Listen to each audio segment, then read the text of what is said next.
Alright guys, so I want to do another video to kind of follow up on this whole Patreon and Sargon and all this other stuff that's been all the drama for the last 2 weeks, because when I did my video a few days ago, over the weekend, I can't remember what day it was, I was specifically making a video about one specific aspect to this whole thing, which is people defunding people on Patreon, and how that doesn't hurt Patreon because there's not enough people in the pro, second A and first A, that community, conservatives, to really hurt Patreon that much. I mean, there's obviously enough that they're noticing, but to put them out of business or do anything like that to them or make them change their ways, no, you're not doing anything but hurting the people you're pulling funding from. That's all you're doing.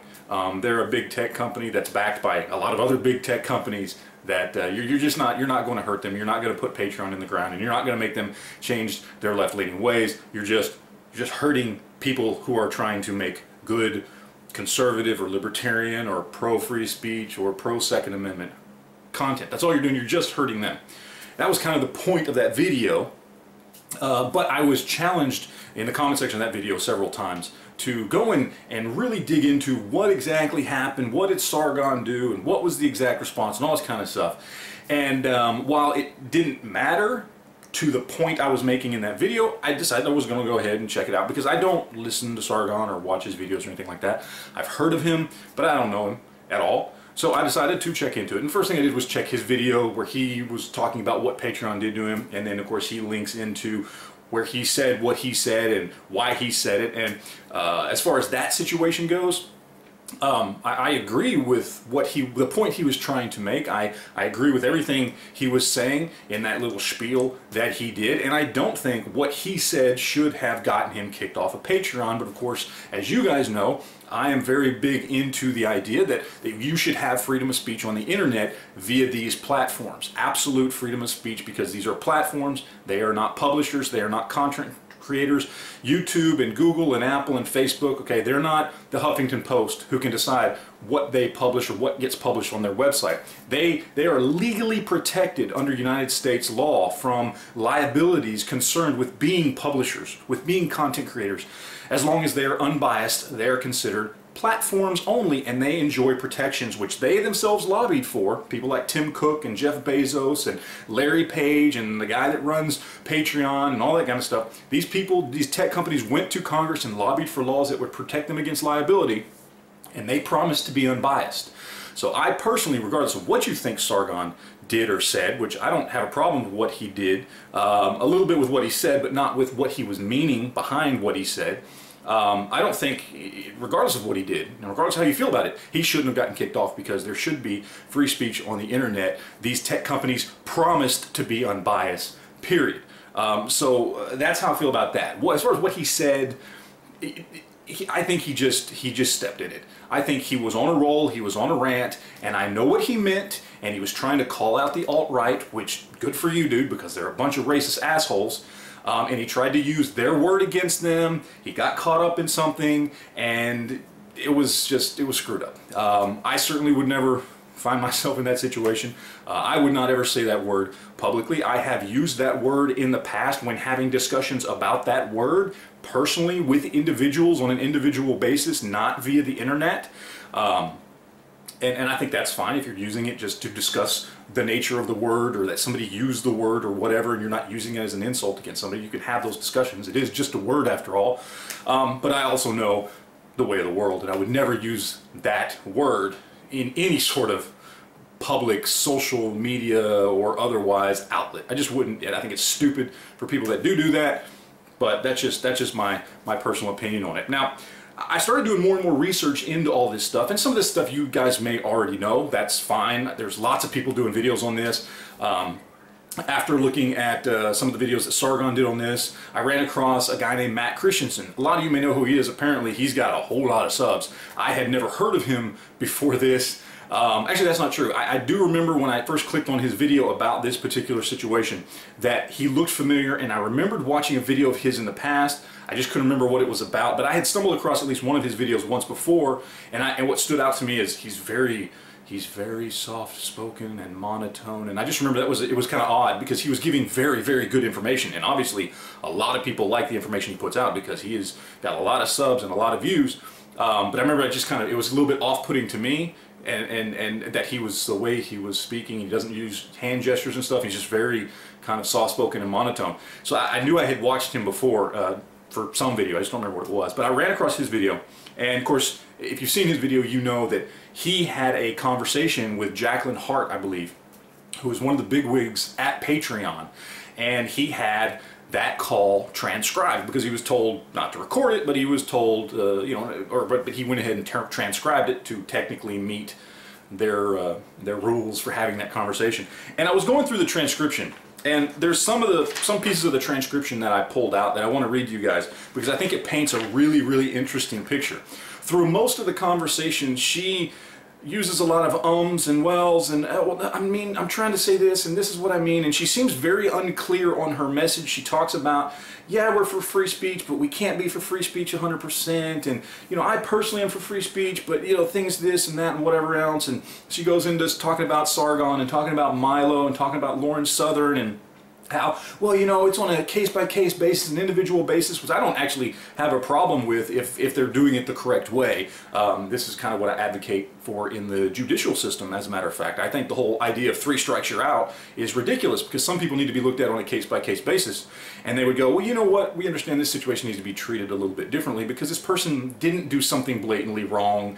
They made a mistake. And the same thing should happen. So I don't actually have a problem with looser systems that judge a person based on who they are. The problem then comes into play when the person judging is biased to one side or the other, and they're not truly, just looking at things from a clear view. And that's kind of the problem with using that system. We obviously know all tech companies are biased and swing left, so they're going to view everything through that bias. So when you have a case-by-case situation, it's always going to skew left, and that's the problem. And that's why with tech companies, unfortunately, it's better to have clear guidelines so that they are forced to follow their own guidelines, and we as creators know going in what to do so we can get the results we want to get and aren't caught off guard. But the one thing she seemed to be very clear on, and again, these are the portions I pulled out here, was when it came to payment processing. And I wanted to pull some of this stuff out, and he's asking her questions. This guy Matt Christensen is asking her questions, and she's replying. And I'm just going to read some of this stuff off. It says, the problem is Patreon takes these payments, and while they're obviously supportive of the First Amendment, there are other things we have to consider. Our mission is to fund creative class. In order to accomplish that mission, we have to build a community of creators that are comfortable sharing a platform. And if we allow certain types of speech, some people would call free speech, then only creators that use Patreon that don't mind their branding associated with that. But secondly, as a membership platform, payment processing is one of the core value propositions that we have. Payment processing depends on our ability to use the global payment network, and we have rules for what they will process. Also, she goes on later on to say, no, I'm not passing the buck off, because he obviously asked her that. He says, the thing is we have guidelines, but I'm trying to explain, number one, it is our mission to fund the creative class, and obviously some people don't want to be associated with that. Well, who doesn't want to be associated with that? I'm not seeing anybody else on Patreon complaining about other channels on Patreon. And then she goes on again to say, we're not Visa or MasterCard ourselves. We can't just make the rules. That's what I'm saying. There's an extra layer there. Well, what's this extra layer she keeps talking about? And she's so concerned. Our number one mission is processing payments. That's our official job. Okay, well, that's good. That's what I want you to do. That's why I have a Patreon. That's why everybody on Patreon has a Patreon, is to process payments.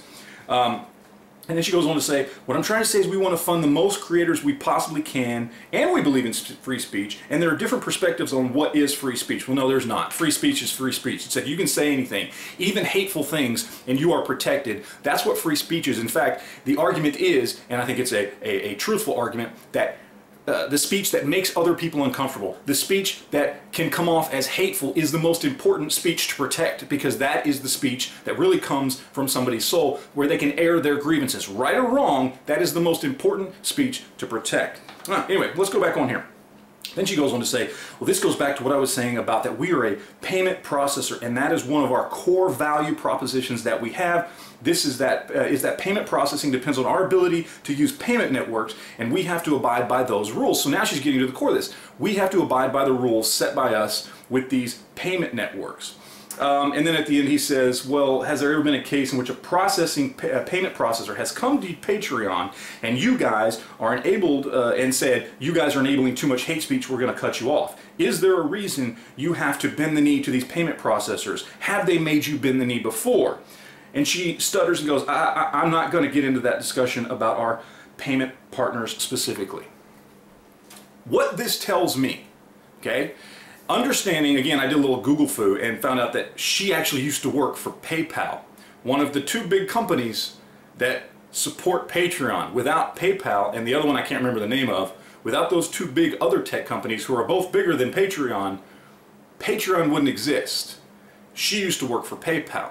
She doesn't want to get into processing payments. She doesn't want to even answer the question of whether or not a payment processor of theirs has ever forced them to do something. What this tells me is that it wasn't Patreon that did this.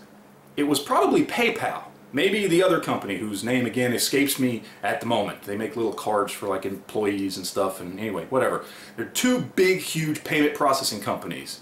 PayPal and the other one. They control what Patreon is going to do. So point blank, we get to another little hump in the road here of, if you defund creators, not only are you not hurting Patreon and you are hurting those creators, they're not even the real enemy here. It's PayPal that's the enemy. PayPal is the one that should be targeted here, not Patreon, not the people who you previously supported or may still support, I don't know, but PayPal is the real one that is there telling Patreon what they have to do and telling them, we'll stop processing payments for you if you don't do what we tell you to do. So again, kind of the point is, I think people who are targeting Patreon by targeting content creators, they got their guns pointed the wrong way. You need to be looking at PayPal and stop screwing over people who just are trying to put a voice out there that you actually agree with.